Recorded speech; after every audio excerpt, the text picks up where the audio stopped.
Today marks a pretty monumental day that everything that I've thought about doing with rabbit hole restorations is now coming to fruition. Say what's up, Kilo. Hey, what's up? Hey.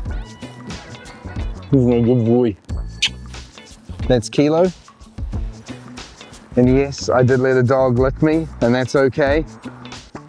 So 3 years ago, I fell down a pretty deep rabbit hole when I started getting into veteran vehicles. My friend's father and I were talking about my desire for a car project and how I wanted to build a pencil racer from the 30s. And he said, well, look, if you're going to buy a race car or you want to build one, you should build a real race car. And long story short, he knew of an amazing 1912 Hudson 33 Roadster that had come up for sale. And yeah, I was very, very lucky and ended up being able to get my hands on it. One of the rarest machines in New Zealand. It once sat in the amazing Le Mans collection before burning to the ground in the 1940s. A man named George had spent 40 years bringing it back from the ashes. This is before the internet, just letters, faxes, swap meets, and the yellow pages. When he passed away, I got the chance to carry on what he started. So I picked up the project and the baton, and when I got this car, I realized that there was a lot wrong with the vehicle.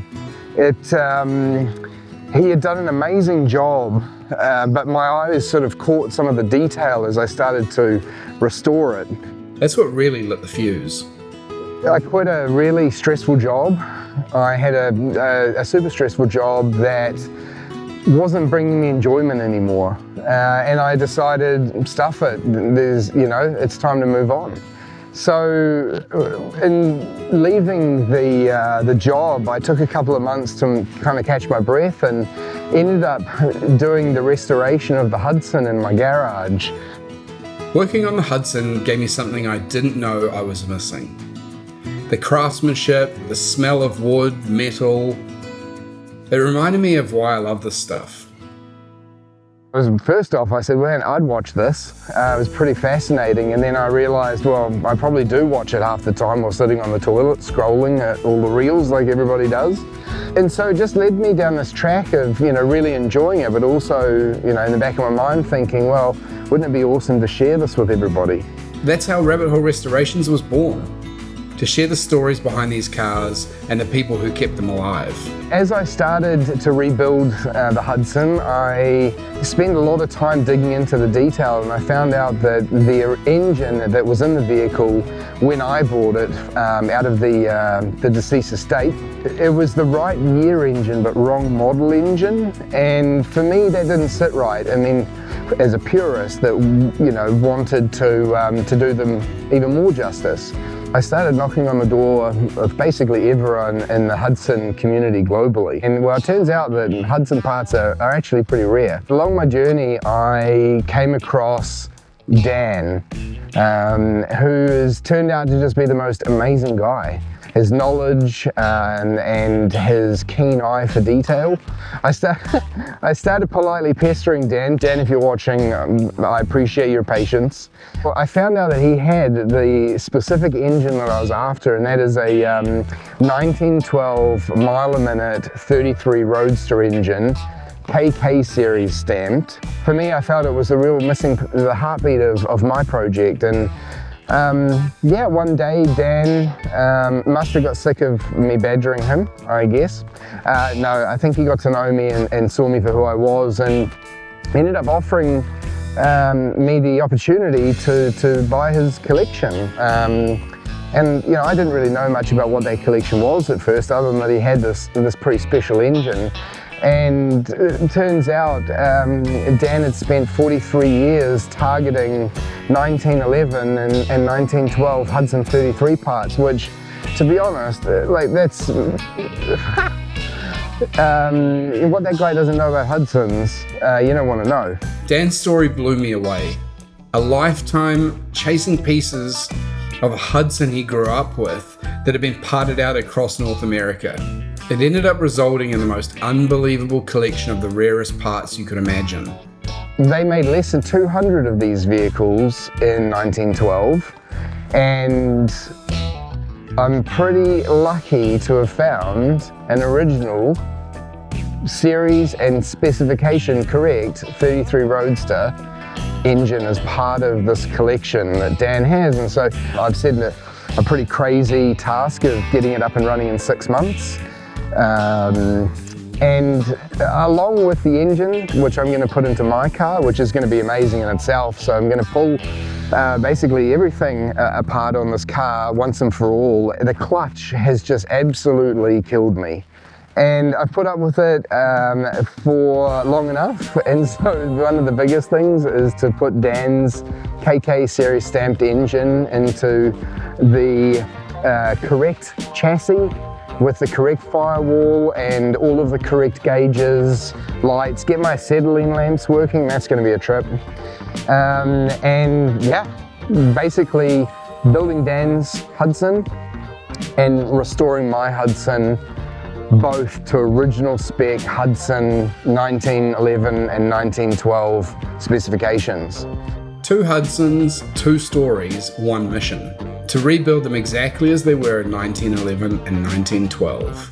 I'm going to get into all sorts, the mechanical aspect of it, rebuilding these engines, restoring the magnetos, or learning how to restore them with people that know. I'm going to do the sewing, the woodwork, the metalwork. Yeah, get on it. And one last teaser. During my journey of what's unfolded with Rabbit Hole, one of the other things that I've come across in the States, which I'm really pumped about, are some 1918 Wright Martin Hispano Suiza V8 engines. And I'm going to look at putting them into a 1912 Hudson 33 Roadster and building some good old American muscle. Can't wait. Behind me, you can see an amazing empty space that I'm about to transform into a vintage workshop. I've been collecting all sorts of amazing hand tools and pieces of machinery from all over the world for the last 3 years. And I've been lucky enough to have been given this space from a friend of mine called Pete. You'll meet Pete later on. At the moment, there's nothing in it. It's literally an empty space with a whole lot of opportunity and promise. But over the next couple of weeks, I'm going to transform it into an amazing vintage workshop. I'll give you a tour. My plan is to repaint everything, give the floor a birthday, put in a nice car hoist right here. It's got a wash bay so that I can wash and clean all of the old tools and machinery and car parts that I have. I'm going to build a wood workshop along this wall. Along the back wall, we'll display all of my hand tools. I'm going to set up an amazing old drill and metalworking area. Along here, a beautiful cabinet with lovely tool walls and all of my hand tools. I'm going to put a really epic little Myford lathe in here to be able to do all of my fine works, create new bolts and bits and pieces that I need. And then further along down here, I'm going to set this up into a woodworking station. Along this wall here, I'm going to put a beautiful 1934 South Bend lathe and a 1946 Brown & Sharp horizontal number 2 milling machine. I've also just laid out some blue painter's tape on the floor to give a rough indication as to where I'm going to build some additional workbenches. So my plan for upstairs is to build a sewing station, an electrical station, and then a fine parts refurbishment station, and then utilize all of this beautiful racking that runs along the other side of the mezzanine. So that's the vision. Now just to bring it to life. First task on the to-do list, hit the road south of Auckland to collect some native New Zealand kauri and remu timber for the back tool walls. I've got about 150 kilometers to go on my journey to pick up all this wood today. The first stop is a lumber yard to collect the timber for my new engineering workbenches. Quick job done, and now onwards for the exciting stuff. Cambridge, here we come. So, 5 kilometers down the road from my enthusiasm, I should have listened to the guy at the lumberyard who was like, yeah, that trailer might fishtail. Anyway, turns out it did fishtail. And so yeah, I've had to take everything off and reload it on the roof of my truck. Now I'm sitting on the side of the road with a new trailer full of wood. And yeah, aspirations 0. But you live and you learn. Next stop, Lake Carrestoration.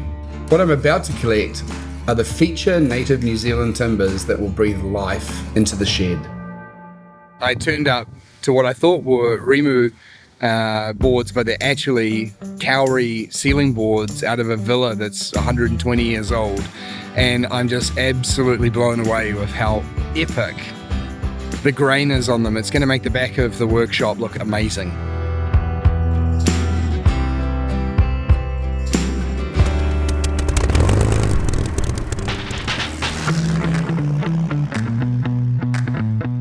What I'm going to do is get stuck in and start chopping all of the plywood to wrap around the outside of the balustrade now. And then hopefully today pin it all up and get it ready for paint.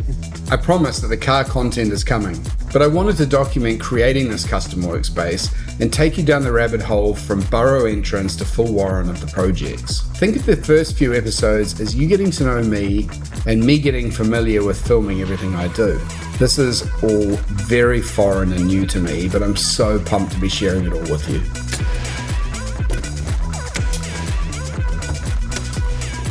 I'm very conscious of the timeline I've set for myself to complete my Hudsons. I'm determined to transform this space as quickly as possible into a functioning workshop that I need to build these cars. This might not look like much, but I'm super stoked that I've actually got all the plywood pinned on all the way around, and boy does it make a difference. It's gonna box everything in, make it neat and tidy. I'm gonna spray all of that so it's all gonna blend in nicely, but geez, a thing of beauty, and it's just some plywood.